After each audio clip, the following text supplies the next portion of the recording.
இப்போ இந்த தாய் சொல்றா, நான் இவளை எப்படியெல்லாம் வளர்த்தேன் தெரியுமா? மற்ற பெண்களிடம் சொல்கிறாள், அவள் இஷ்டப்படி வளர்த்தேன், செல்லம் கொடுத்து வளர்த்தேன், அவள் கேட்டதையெல்லாம் வாங்கி கொடுத்தேன்.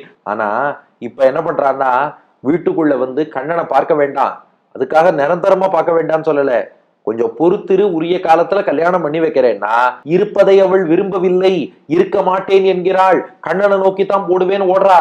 எப்படி போறா தெரியுமா? விரைவாக வீட்டை விட்டு வெளியில ஓடுறா. என்னத்தான் தாப்பாள்லாம் போட்டு வச்சாலும் தாப்பாளெல்லாம் திறந்துட்டு விரைவா ஓடி வீட்டை விட்டு வெளியே சென்று வாசல்ல நிக்கிறாளாம்.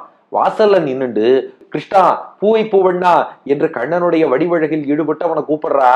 கூப்பிட்டு கண்ணன் வரலன்னா, பெண்களே கேட்டுக்கோங்க, சுருண்ட நீண்ட கேசம் கொண்ட மங்கை மீர் பெண்களே, நீங்கள்லாம் உங்க அம்மா அப்பா சொன்னா கேட்கக்கூடிய பெண்கள் தானே, அப்படிப்பட்ட மங்கைகள் தானே, கேளுங்கோ.